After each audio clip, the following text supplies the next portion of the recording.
చేదున్న పెద్ద మనుషులు అయితే పేర్లేదు తెలియదు కానీ అందరు పెద్ద మనుషులకు ధన్యవాదాలు.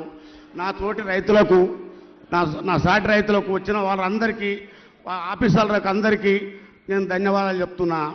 ఏమైనా తప్పులుంటే క్షమించాలి. అయ్యా, నాకు 3 ఎకరాల భూమి ఉన్నది, ఎక్కువ లేదు. నేను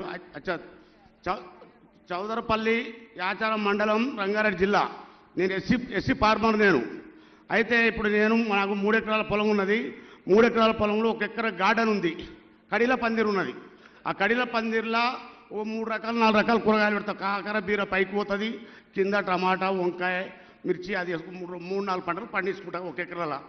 అదే తర్వాత తతిమ భూమిలో ఇప్పుడు మాకు ఇంకోటి హార్టికల్చర్ వాళ్ళు, అగ్రికల్చర్ వాళ్ళు సహకరించినందుకు మాకు ఎన్నో రకాలుగా ఆదుకుంటున్నారు. ఒకటి మా ఆచారం ఇబ్రాహీంపట్నం జిల్లాలో మొత్తం కరువు ప్రాంతం మాది. మైలారం చెరువు నిండితేనే మాకు నీళ్లు, లేకపోతే నీళ్లు లేవు. ఇప్పుడు 1/2 ఇంచు 30 ఇంచు నీళ్ళతోని వ్యవసాయాలు చేస్తున్నారు మా దగ్గర. ఇంకొకటి ఏంటంటే పెద్ద మనిషి కడుపు నిండా చేసుకొని ఒకటి మాకు నీళ్లు 700-800 నీళ్ళు బోరేస్తేనే నీళ్ళు పడుతున్నాయి, లేకపోతే నీళ్లు లేవు. అది కరువు ప్రాంతం కింద. డ్రిప్ ఒకటి హార్టికల్చర్ వాళ్ళు డ్రిప్ ఇస్తున్నారు. అగ్రికల్చర్ వాళ్ళు ఏమో పెసలు, కందులు అవి అని బయట సేద్యానికి వాళ్ళు చెప్తున్నారు. అయినాక ఇప్పుడు మాకు అయితే ఇంకొకటి ఏంటంటే ఇప్పుడు మాకు డ్రిప్ 7 సంవత్సరాలు అయితే డ్రిప్ నడుస్తలేదు. అయ్యా, పెద్ద మనసు చేసుకొని ఒకటి 5 సంవత్సరాలకు 4 సంవత్సరాలకు పెట్టు, డ్రిప్ పెడితే డ్రిప్ ద్వారా వెళ్తాం. మా చౌదరిపల్లి లోపట అయ్యా, ఒక్క రోజుకు 6 డిసెంబర్లో కూరగాయలు హైదరాబాద్ వస్తున్నాయి. ఒక్క రోజుకు రైతులు. నేను ఒక్కటి చెప్పినందుకు కాదు, మా చైర్మన్ సాబ్ కోఆర్డినేటర్ సాబ్ ఉన్నాడు, ఆయన ఊరు మా ఊరు దగ్గర. అయితే అటువంటి అప్పుడు ఆయన ఎంత సహకరిస్తుడో మాకు అంత సహకరిస్తుండ ఆయన. ఒకటి మటుకు నువ్వు డ్రిప్ మటుకు తొందరగా ఇవ్వాలి, మల్చింగ్ ఒకటి ఇవ్వాలి.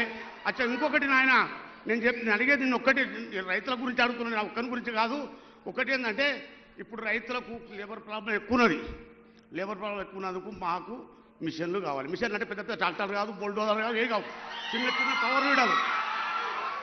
పవర్ వీడాలు ఉంటే నేను ఒక 10 జాలు కొట్టుకుంటా, నా భార్య కలుపు తీసుకుంటుంది.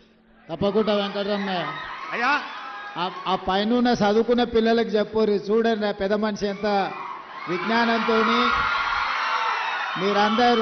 మీరందరు కష్టపడి చదువుకున్నది ఆయన అనుభవంతో ఎంత అల్కగా చెప్పినమ్మా. నాకు అర్థమయ్యేటట్టు మీకు కూడా అర్థమయ్యేటట్టు చెప్పి. ఇంకొకటి చెప్తాను, ఆయన సిటీ చుట్టుముట్టుతో కూరగాయలు వండియాలని చెప్పిండు. కూరగాయలు వండిస్తే పట్టణంలో ఉన్న వాళ్ళకు కూడా మేలు జరుగుతుంది. ఇప్పుడు పక్క రాష్ట్రాల నుంచి కూరగాయలు తెచ్చుకునే పరిస్థితి వచ్చింది మనకు. ఒకప్పుడు రంగారెడ్డి జిల్లాలో బసెక్తి హయత్నగర్ నుంచి పాలకూర, మెంతం కూర, టమాటాలు, వంకాయలు, బెండకాయలు అన్నీ కూరగాయలు వేసుకొని పొద్దున్నే పాల క్యాన్లు వేసుకొని వచ్చేటోళ్ళు. ఇప్పుడు ఎవరు పాల క్యాన్లు కానీ కూరగాయలు కానీ ఏం వస్తలేవు.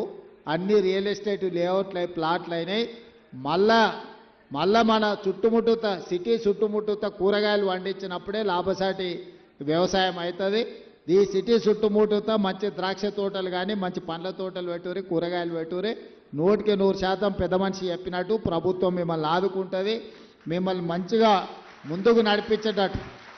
అందరూ వడ్లే వండిస్తే కూడా తినేటోళ్ళు కష్టం అవుతుంది. మిగతా పంటలు కూడా వండి మనం తినడానికి ఏమేమి అవసరమో ఇవాళ కందిపప్పు కానీ, పెసరపప్పు కానీ, పల్లీలు కానీ, లేకపోతే ఈరోజు మొక్కజొన్నలు కానీ, ఇవన్నీ మంచి ధరలు వచ్చే పంటలు. ఇవాళ రేపు మిల్లెట్స్ అని, డైట్ అని ఎక్కడెక్కడి నుంచో తెచ్చుకుంటారు. వెనకటికే మన తాతలు ముత్తాతలు మిల్లెట్స్ అని వండించారా. కందులు పెసర్లు అంటే మిల్లెట్సే కదా. ఇప్పుడు అవి చిన్నగా వదిలి మీ అగ్రికల్చర్ యూనివర్సిటీ వాళ్ళు అందరూ వీళ్ళకు గ్రామాలకు వెళ్ళి రైతులకు అందరికీ మీరు చదువుకున్న విజ్ఞానం అంతా వాళ్ళకు నేర్పిస్తే మళ్ళీ వ్యవసాయం మంచిగా చేయొచ్చు.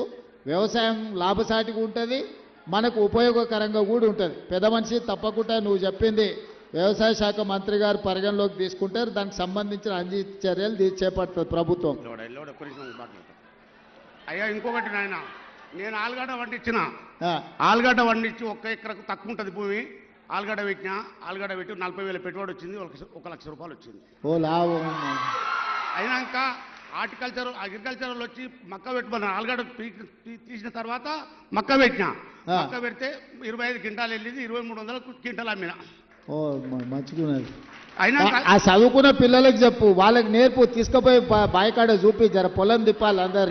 నాకు కొలువు లేదు, వాళ్ళు మనకంటే ఎక్కువ చదువుకున్నాం అనుకుంటారు. తీసుకుపోయి నీ అనుభవం చెప్పాలి. మాకు కొలువు లేదు, మా ఇద్దరు భార్యాభర్తలను చేసుకొని ముగ్గురు బిడ్డల పెళ్లి చేసినా కొడుకు పెళ్లి చేసినా నేను. ఓయమ్మా మంచి సంతోషం, మంచిది బాగా చేసినావు, ఇంకా బాగా చేయి, ఆదర్శ రైతుగా రా. అయ్యా అయ్యా ఒక్కటి ఏం లేదు.